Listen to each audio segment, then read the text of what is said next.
Hi, I'm Don Kingett. I'm a tax attorney practicing in New Jersey and Pennsylvania. And today we're going to talk about independent contractor and employee status. It's critical for your business to periodically review the status of your workers and see if they're properly classified. Businesses must withhold federal income tax, Social Security taxes, and federal unemployment taxes on wages that are paid to workers who are employees. And there are also state tax obligations as well. These responsibilities don't apply for workers who are independent contractors. Under common law rules, a worker is an employee for federal tax purposes if the employer has the right to control and direct the worker regarding the job and how to do it. You don't actually have to direct or control how the services are performed. It's enough if you have the right to do so. The IRS issued factors to see if an employer has the right to direct and control the worker.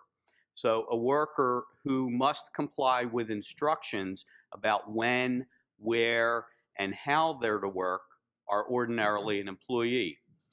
Training a worker by teaming an experienced employee with the worker, by corresponding with the worker, by requiring them to attend meetings, or by using other methods indicates the business wants the services performed in a particular method or manner.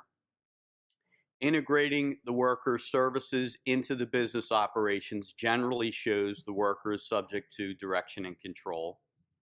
If the services must be rendered personally by the worker, the business is probably interested in directing and controlling the worker.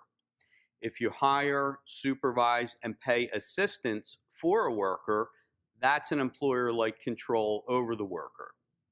A continuing relationship between the worker and the business indicates an employer-employee relationship. If a business requires work to be performed on its premises, that suggests control over the worker if the work could be done elsewhere.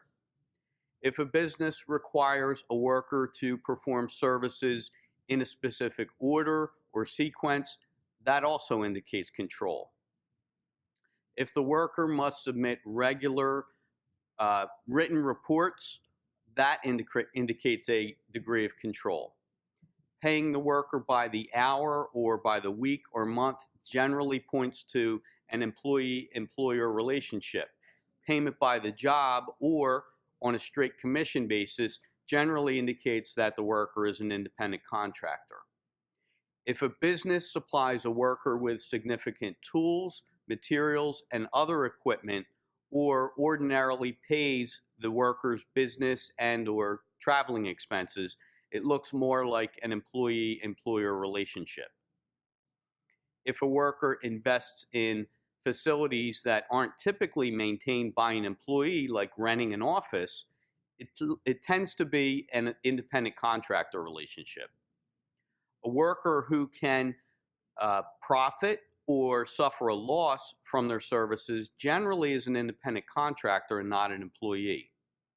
A worker who performs more than minimal services for a number of unrelated businesses at the same time generally is an independent contractor. If a worker makes their services available to the general public on a regular basis, that indicates they're an independent contractor. The right to fire a worker is also a factor indicating that he or she is an employee. Note, there's no test for exactly how many of these factors must be satisfied, nor how much weight is given to any individual factor. Please call our offices if you'd like to arrange an appointment to see whether your workers are properly classified.